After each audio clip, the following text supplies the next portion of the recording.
Aku kira dia cuma laki-laki miskin dengan motor tua. Sampai malam itu, bodyguard mengejarnya dan semua kebohonganku runtuh dalam 1 detik. Welcome back to my channel. Sebelum nonton video ini, jangan lupa subscribe, like, dan nyalakan lonceng notifikasinya ya. Cerita dimulai. Namaku Naila. Orang-orang mengenalku sebagai cewek yang modis, wangi, berkelas, dan selalu nongkrong di kafe-kafe mahal. Tapi mereka tidak pernah tahu bahwa setelah pulang dari tempat nongkrong itu, aku naik angkot dengan sandal tipis seharga 20.000 dan tidur di kamar kos berukuran 2 kali 3 meter yang dindingnya sudah mengelupas. Aku bukan anak konglomerat, aku bahkan bukan anak orang berada. Aku cuma anak perempuan dari ibu tunggal yang bekerja sebagai tukang cuci. Dan aku pun bekerja di laundry barokah untuk membantu biaya hidup. Tapi aku punya mimpi besar, menjadi orang kaya. Bukan karena aku matre, bukan karena aku malas bekerja keras, tapi karena aku lelah hidup dalam kemiskinan. Aku ingin suatu hari punya rumah yang tidak bocor setiap hujan turun. Aku ingin berhenti meminjam uang dari tetangga. Aku ingin hidup yang tidak membuat aku harus menelan harga diri setiap hari. Dan menurutku, satu-satunya cara tercepat adalah menikah dengan orang yang kaya. Karena itu, setiap hari setelah kerja di laundry, aku akan memilih pakaian paling mewah yang sedang dicuci pelanggan. Tentu yang ukurannya pas denganku. Lalu, diam-diam memakainya sebentar sebelum pergi nongkrong di kafe. Aku tahu itu salah, tapi rasanya aku cuma meminjam mimpi yang belum bisa kumiliki. Sore itu, aku memakai sebuah dress dari bahan satin yang masih harum parfum mahal. Merek yang di labelnya saja membuatku sesaat lupa bahwa aku hanya pegawai laundry. Aku berdiri di depan cermin kecil laundry, menyamakan lipstik dengan warna kainnya. Cantik banget ya, Nay, gumamku ke bayanganku sendiri. Tiba-tiba, suara ibu pemilik laundry terdengar. Naila, ambilin setrikaan di belakang ya, banyak cucian yang harus selesai hari ini. Aku mengangguk cepat, lalu buru-buru menyembunyikan dress yang kupakai di balik jaket sebelum ada pelanggan datang. Tapi hari itu banyak pelanggan yang antri. Dan disitulah aku pertama kali melihat dia, Arka. Dia berdiri di depan meja kasir, mengenakan kaos abu-abu yang warnanya sudah agak pudar, celana jeans sederhana, dan sandal jepit. Wajahnya bersih, tapi terlihat lelah. Dia membawa sebuah jas hitam mahal di tangannya. Ini bisa selesai 3 hari, tanyanya pelan. Aku menatap jas itu. Ini bukan jas murahan. Sekilas saja aku tahu harganya mungkin bisa setara dengan gaji 1 tahunku. Tapi kupikir mungkin dia cuma kurir pengiriman atau pegawai yang kebetulan harus merawat barang milik bosnya. Bisa, jawabku singkat. Dia tersenyum kecil, manis, tapi aku tidak peduli. Laki-laki sederhana bukan targetku. Ketika dia akan pergi, jas itu hampir jatuh. Aku refleks menangkapnya, dan tangan kami saling bersentuhan.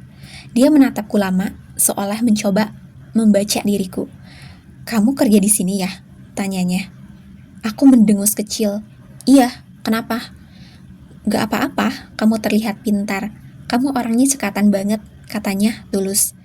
Aku memutar bola mata. Dalam hatiku berkata, duh, yang aku butuhkan bukan pujian. Aku perlu masa depan yang terjamin, Mas. Dia menunduk sebentar, lalu melanjutkan. Kalau suatu hari kamu punya waktu, aku ingin ngajak kamu ngobrol.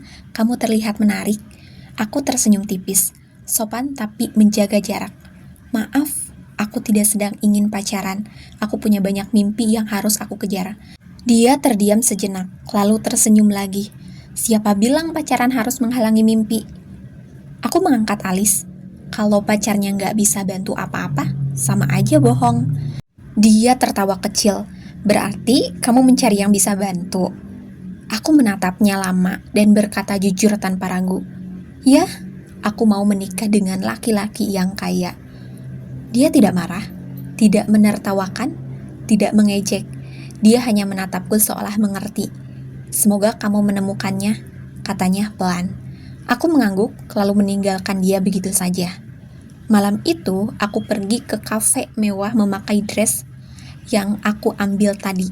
Banyak orang menatapku, memujiku, dan aku suka rasanya. Rasanya seperti aku sudah berhasil menjadi seseorang. Di meja seberang, seorang pria tampan berpenampilan rapih menatapku. Dari jam tangan dan atmosfer percaya dirinya, aku tahu dia kaya, sangat kaya. Inilah kesempatan. Aku tersenyum. Aku memperbaiki rambutku sambil berkata pelan pada diriku sendiri. Hidup baru dimulai hari ini. Sementara itu, entah kenapa di kepalaku, suara Arka masih terngiang. Kamu pintar, pacaran gak harus menghalangi mimpi.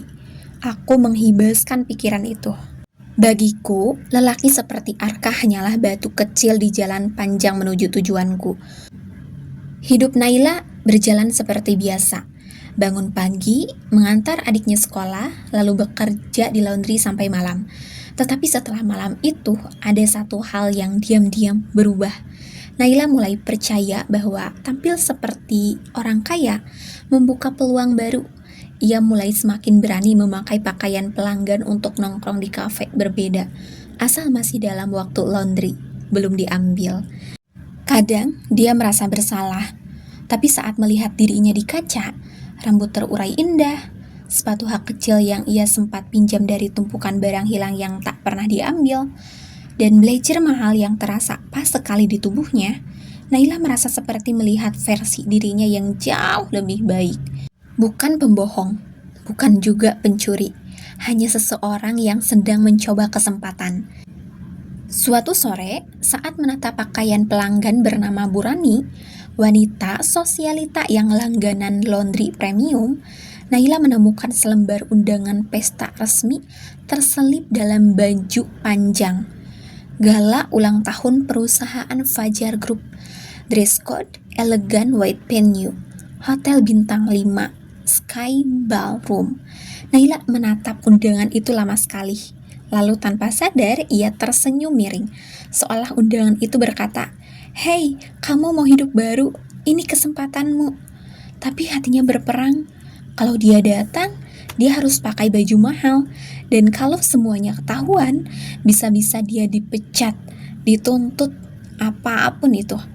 Namun di sisi lain, ia ingin sekali melihat dunia mewah itu.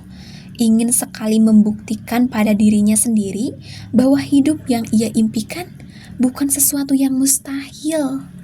Keesokan harinya di kafe, Naila kembali ke kafe yang sama tempat ia bertemu Arka. Duduk di pojok dekat jendela, memegang undangan itu berulang-ulang. Hari itu, dia pakai gaun putih sederhana tapi manis. Hasil pinjam dari rak pakaian pelanggan yang jarang diambil. Tapi belum sampai 5 menit, seseorang muncul dan berdiri di depannya. Arka dengan helm lusuh yang digantung di tangan, jaket jeans pudar, dan rambut acak-acakan seperti baru turun dari motor tua yang suaranya saja sudah bikin kaget sekampung. "Wah, hari ini cantik banget," katanya tiba-tiba, tanpa basa-basi. Naila mendengus, memalingkan wajah. Aku lagi gak mau diganggu. Arka duduk saja tanpa izin, seperti biasa. "Kamu lagi mikirin undangan itu ya?" tanyanya mencondongkan tubuh. Naila refleks menarik undangan dari atas meja. "Nguping bukan sikap yang sopan." "Aku gak nguping," jawab Arka santai. "Kertas mengkilap gitu kelihatan dari jauh kali."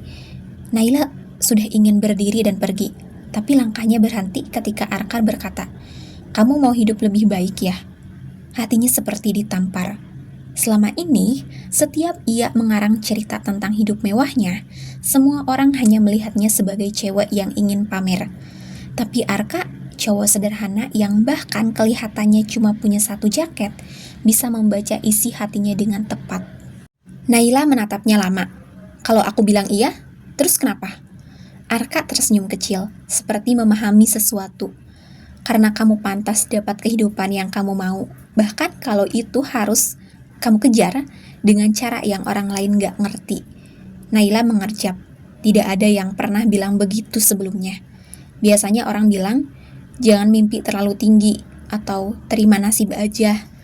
Tapi Arka seolah-olah ia berkata bahwa mimpi itu sah-sah aja, bahkan meski caranya belum sempurna. "Apa kamu mau datang ke pesta itu?" tanya Arka pelan. "Aku nggak punya baju yang pantas," jawab Naila.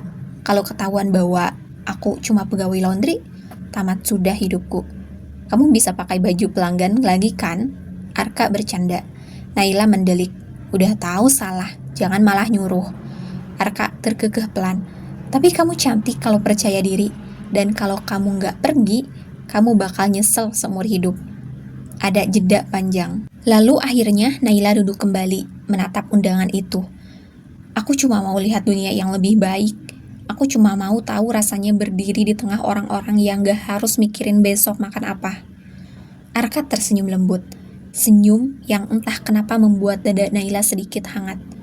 "Mungkin suatu hari kamu bakal punya semuanya." "Tentu," Naila mengangkat dagu angkuh. "Aku akan punya semuanya." Sesaat, Arka menatapnya dengan sorot mata yang sulit ditebak, seolah ia menyimpan sesuatu yang besar. "Tapi janji satu hal," katanya pelan.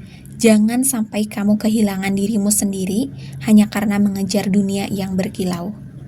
Kalimat itu membuat Naila terdiam panjang, terlalu bijak untuk ukuran cowok bermotor tua. Ia meraih tas tangannya. "Aku harus pergi, aku harus siap-siap untuk ke pesta." Arka mengangguk, menepuk meja pelan. "Semoga kamu bersinar di sana."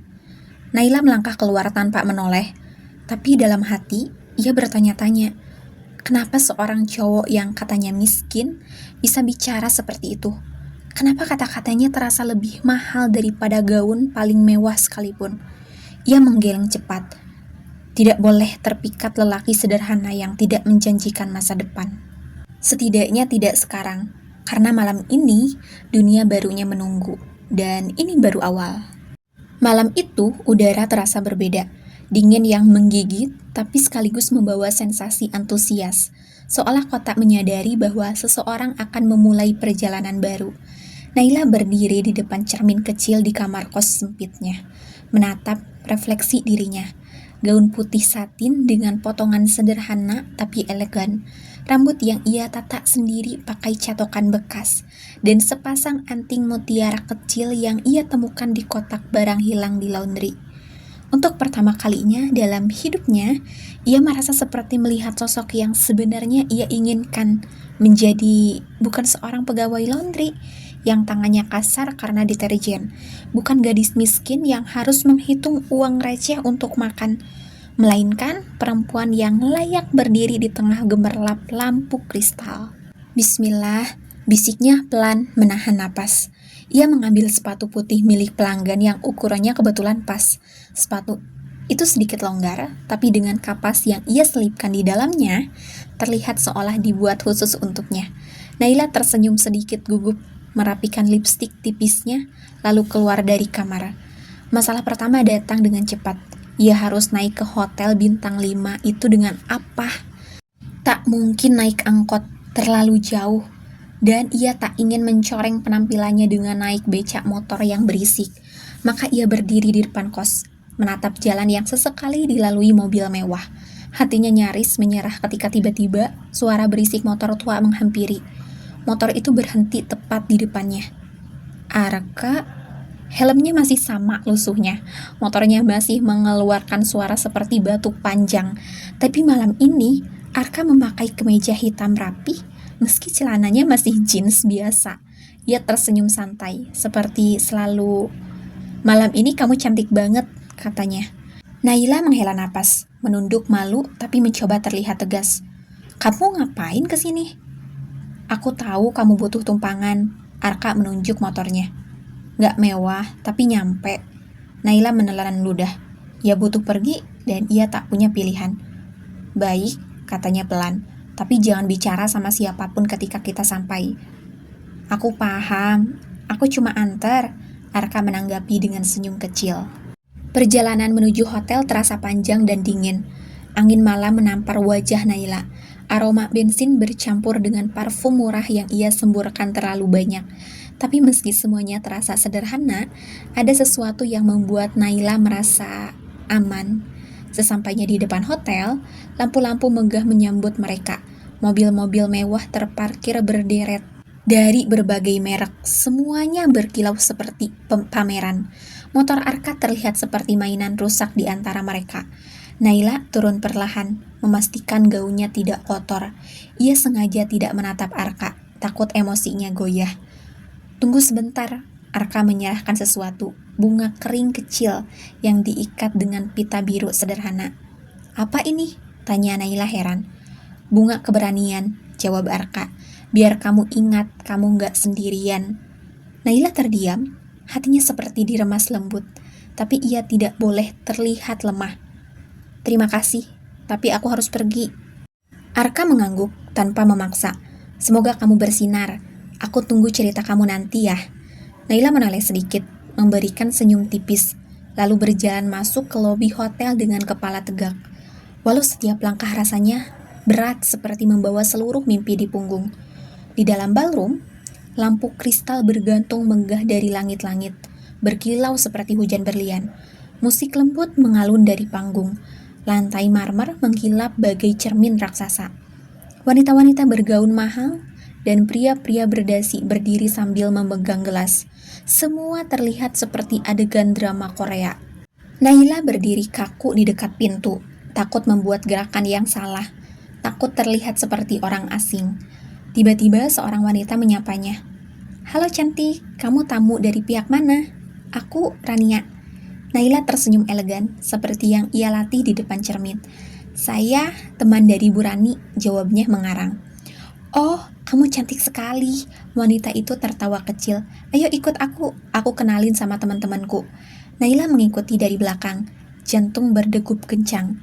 Dan di sanalah ia melihat seseorang yang membuat seluruh ruangan seperti berhenti bergerak.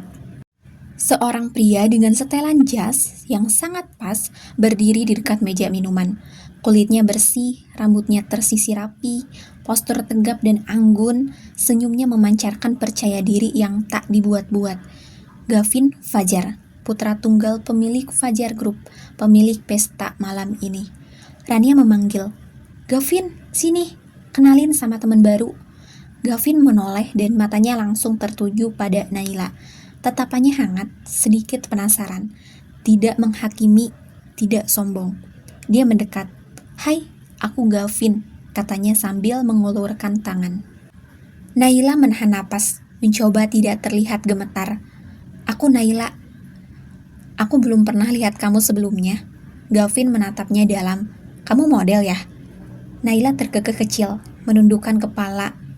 Bukan. Kalau bukan, berarti harus jadi. Gavin tersenyum. Kamu punya aura elegan yang jarang. Naila merasakan pipinya panas, dan untuk pertama kalinya, ia tidak merasa berpura-pura. Boleh aku temani kamu malam ini? Tanya Gavin. Naila hanya mengangguk, dan seperti itu, dunia mewah mulai membuka pintunya. Sepanjang malam, Gavin memperlakukan Naila seperti ratu. Ia menawarkan minuman, mengajak berdansa, mendengarkan cerita-cerita Naila yang ia bumbui agar terdengar lebih meyakinkan. Ia bilang keluarganya punya bisnis butik. Ia bilang ia sedang mempersiapkan brand fashion. Ia bilang ia sering ke luar negeri. Gavin mendengarkan dengan mata penuh kagum. Tidak tahu bahwa semuanya hanya ilusi.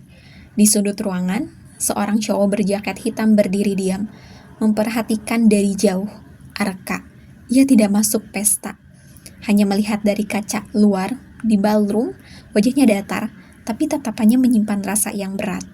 Ia melihat Naila tertawa bersama Gavin, tersenyum seperti melupakan dunia yang ia tinggalkan di luar pintu. Arka menunduk dan berbisik, semoga kamu tidak terluka, Nay.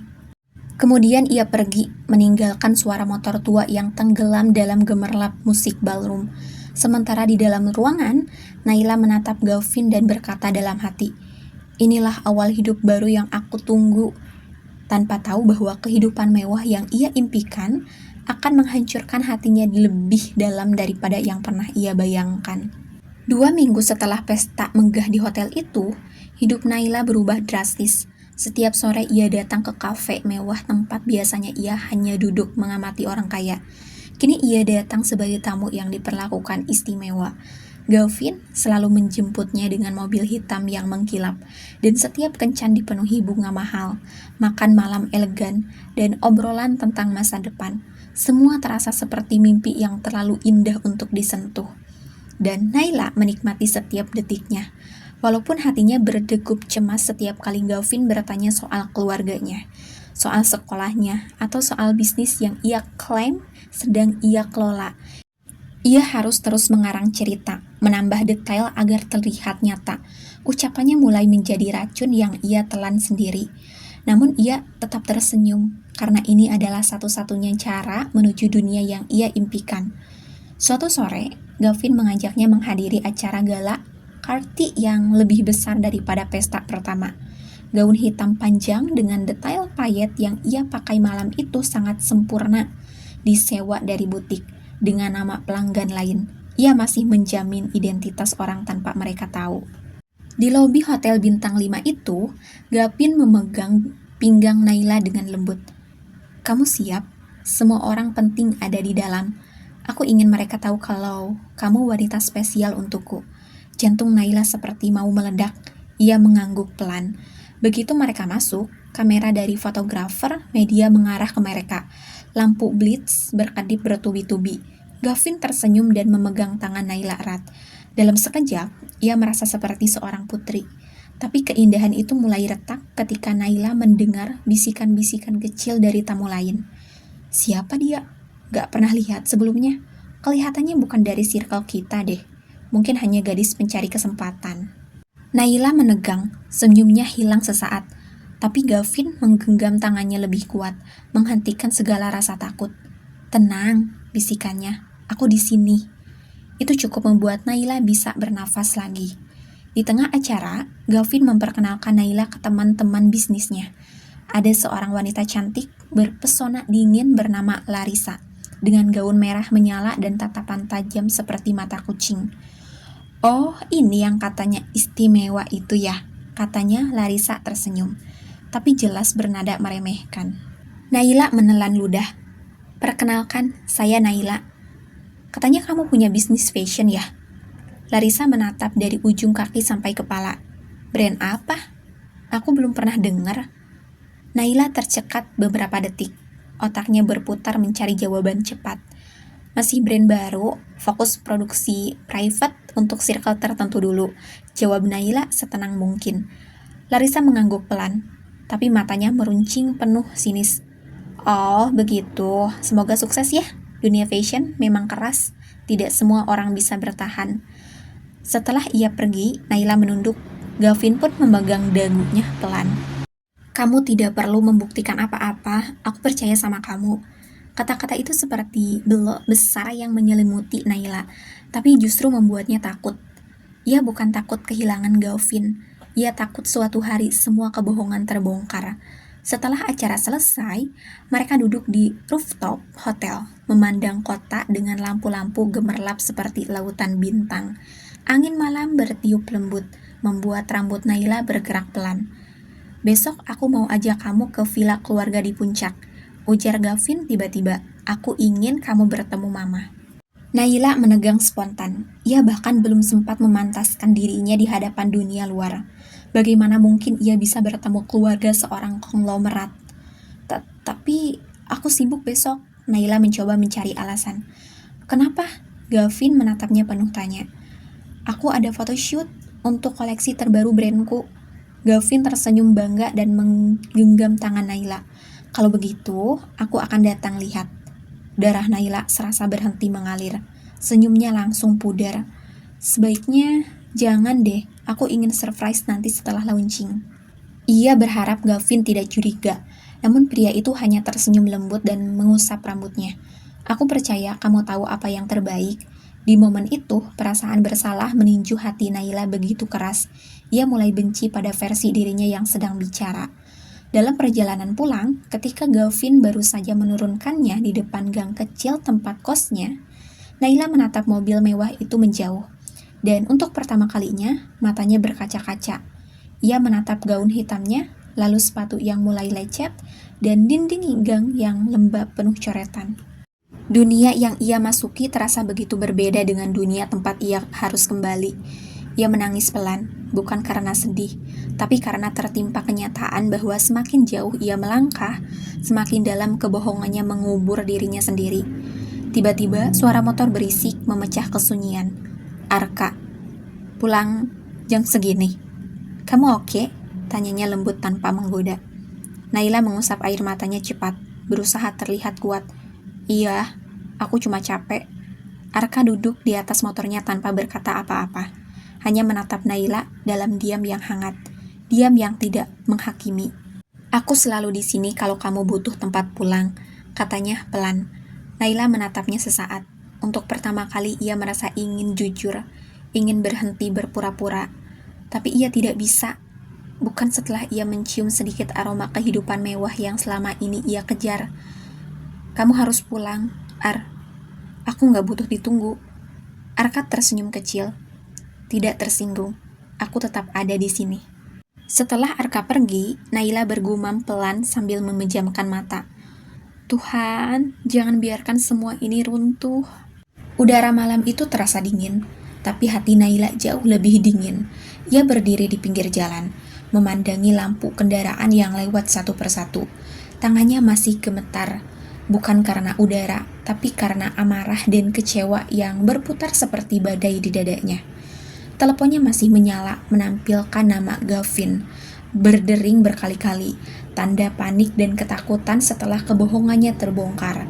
Naila menatap layar itu datar, lalu menutupnya tanpa ragu. Sudah cukup, gumamnya pelan, suaranya serak. Ia tidak menangis.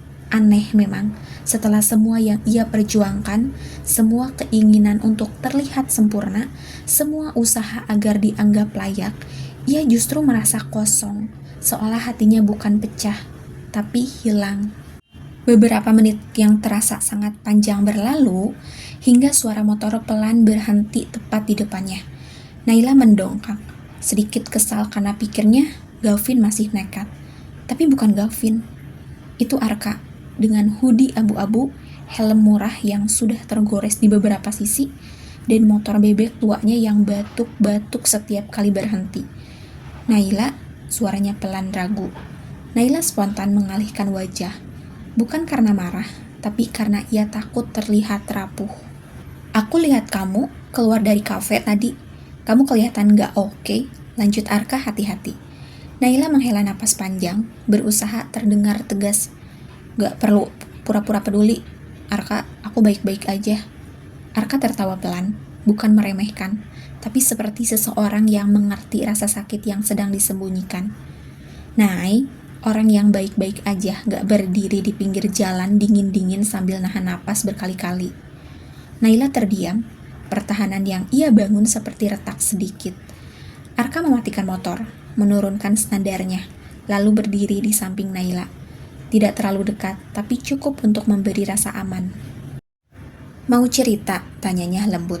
Naila menatapnya cepat, pandangannya tajam, tapi matanya berair.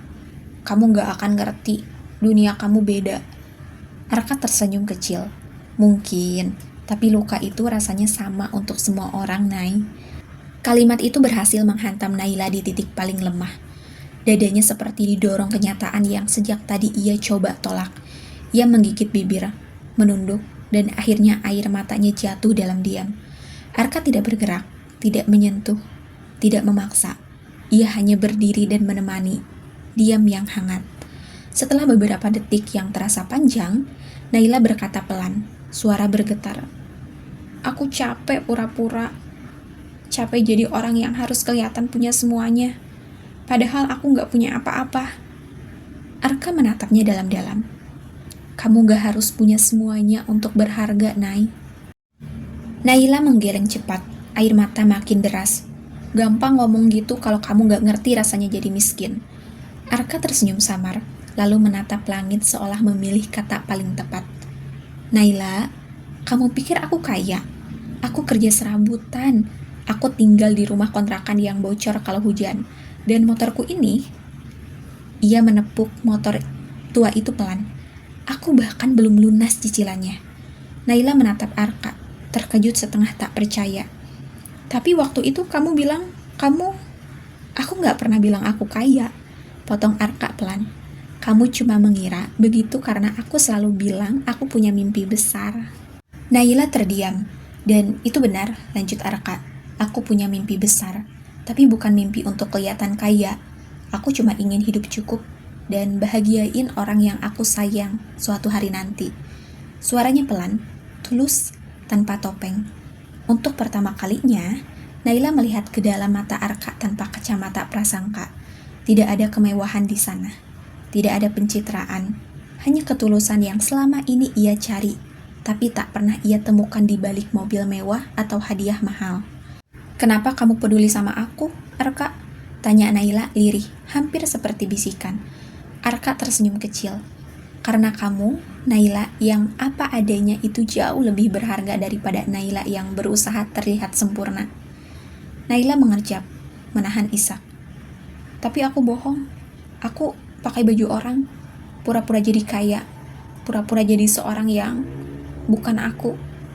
Dan aku tetap lihat sosok yang sama, jawab Arka.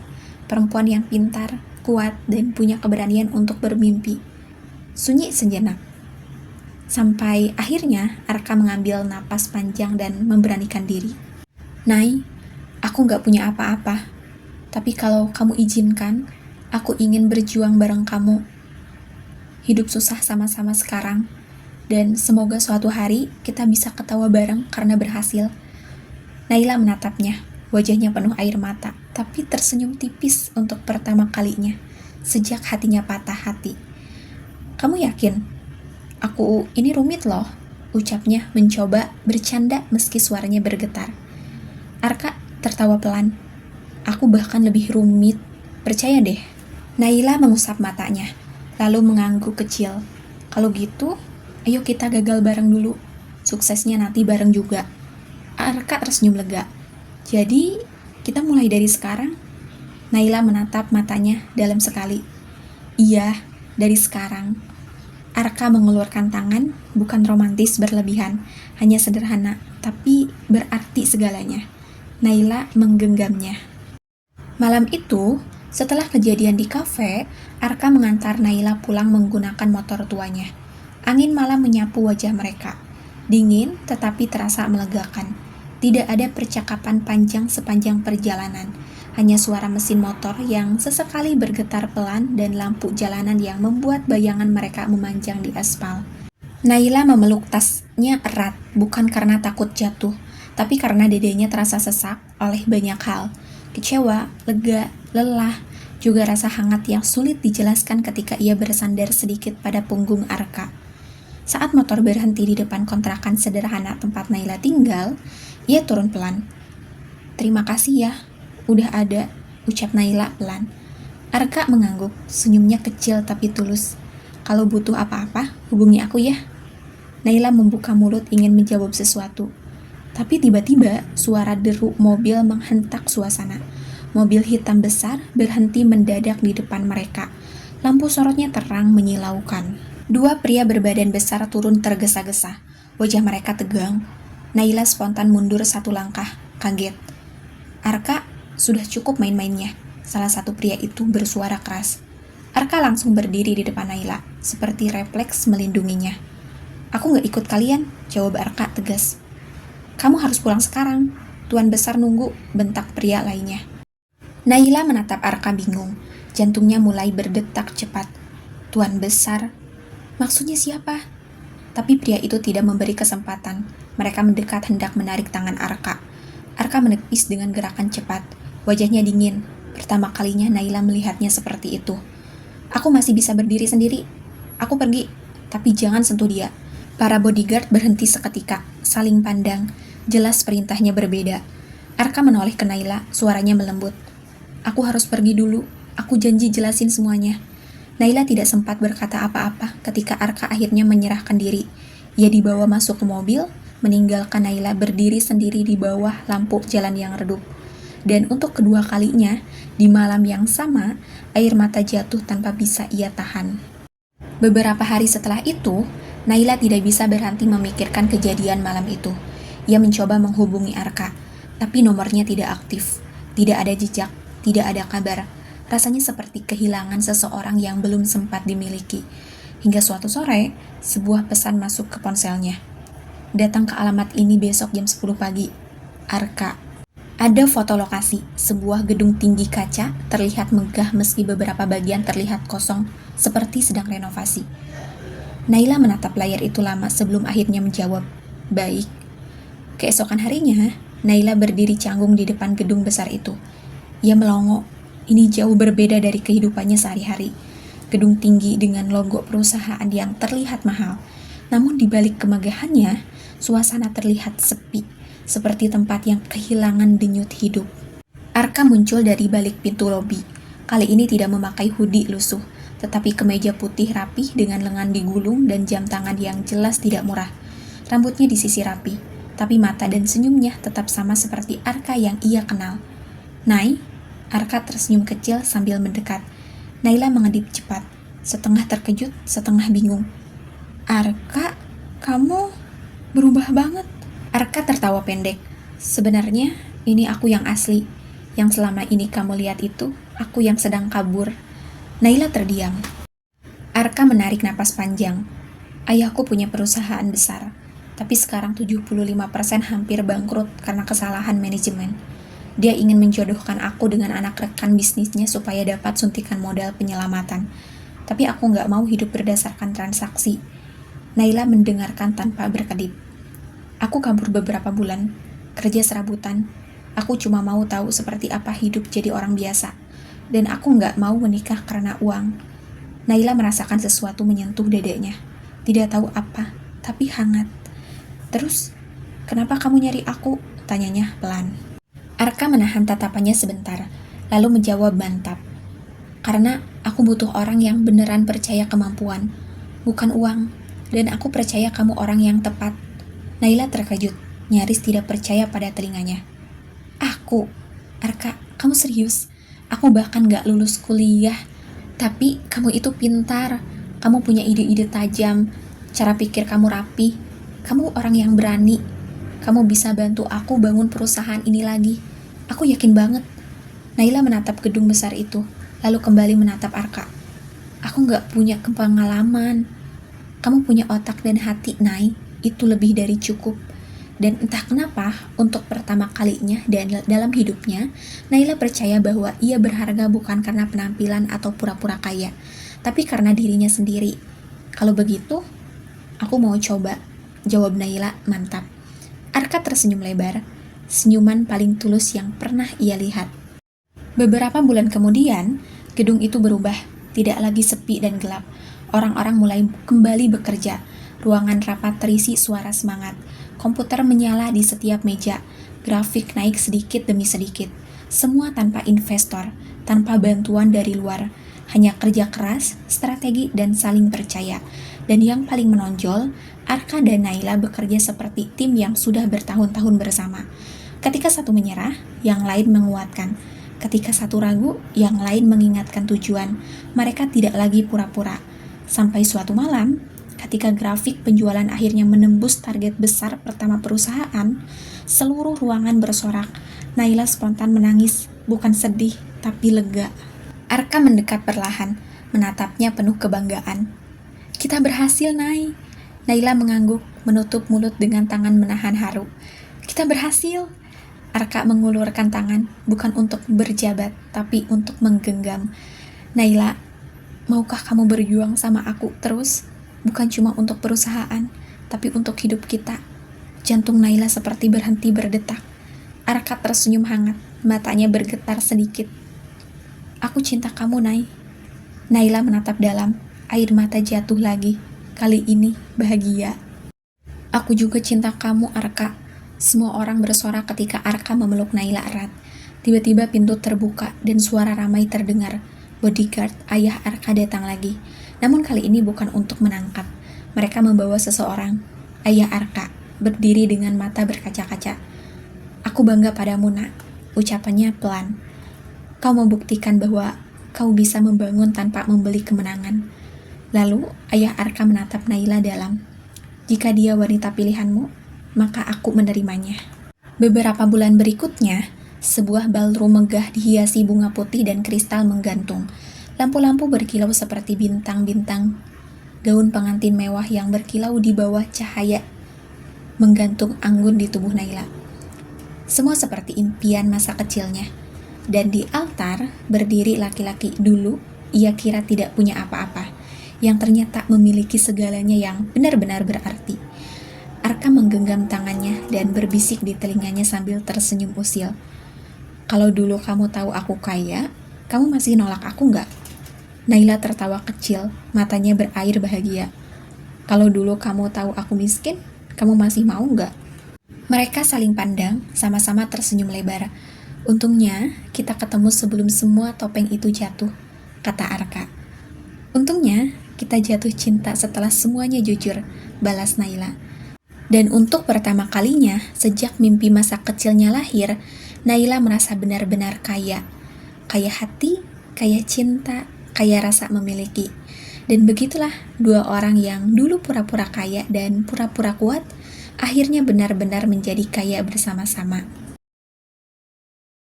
Terima kasih yang sudah nonton video aku. Bye-bye.